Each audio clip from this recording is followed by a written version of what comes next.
Steve, when you consider the form you've been in, results against, for example, Spain, was tonight, as some people are describing, an enormous gap for you, or maybe just not performing to the level you'd hoped for? We didn't play as well as we can play. England played very well, I thought, especially first half. They got the 2-0 lead, makes it difficult to come back. Decent response in the second half from us, I thought. Decent response. We had a good 30 minutes where we were trying to force the game to get back in. We got back in on 2-1, switch off again, and the game goes 3-1. It's over. But I'm not sure I was the one getting carried away too much. I said the game would be something that I could look at afterwards. I had some things I wanted to see tonight before we go to Spain next month for the competitive game, and I'll go away, I'll analyse the game, and I'll see what we can do better. You've talked about that evolution and how I think it's fair to say you need games like this to evolve further. Did you see things tonight that will help you in that? The response. When we managed to get our foot on the ball, we managed to play the ball around a little bit. We looked a little bit more like our old selves, but you have to recognise the fact that the game was probably already gone at 2-0 down. So there were some good things. There were some things we're going to have to be better at, and that's our job. The players go away to their clubs now, so I've got a little bit of time where I can analyse the game, sit down, and try and come up with a strategy, and hopefully we get a performance in Spain. Does it feel slightly like a missed opportunity? We all know it was a friendly, but it was a friendly against England, and given the form you had and the momentum a win would have given you, does it feel a little bit like that? Yeah, the most important thing in this camp was to get 3 points in Cyprus. We achieved that. We knew playing against England is going to be difficult. Playing against Spain away is going to be difficult. Playing against France away is going to be difficult. But if you want to learn as a team, you have to play against good opposition. So we have to go away, learn the lessons from tonight, and try to be better in the future. How do you go about, Steve, ensuring that the momentum, the feel-good factor that we've all built up over the last number of weeks, months, is not disrupted by what happened tonight? Hasn't gone. In the group, in the competitive group that we're in, five wins, 15 points. That's what we have. So I told the lads the camp's been a success. It would be nice to have a positive result against England to make it even better. But the objective of what we came in to do has been done.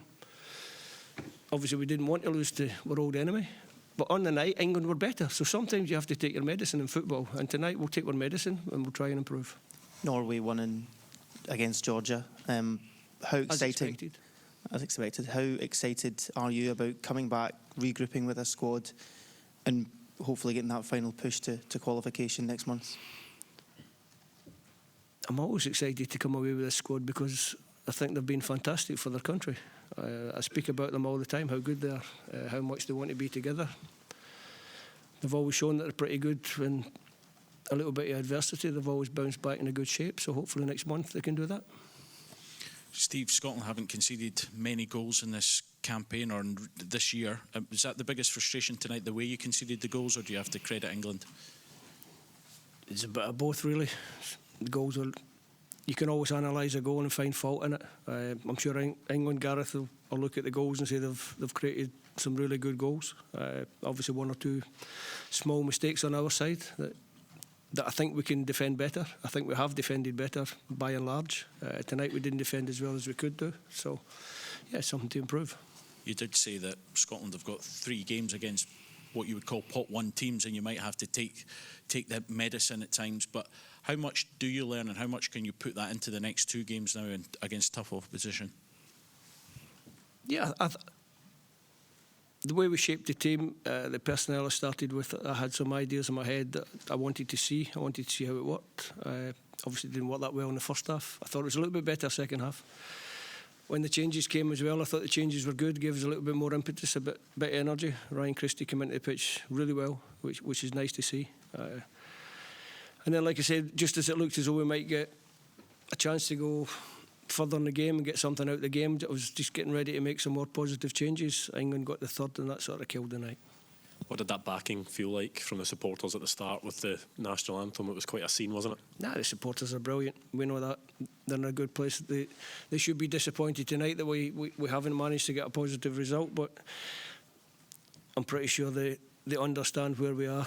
They still sing that song about going to Germany, so they're still in a good place.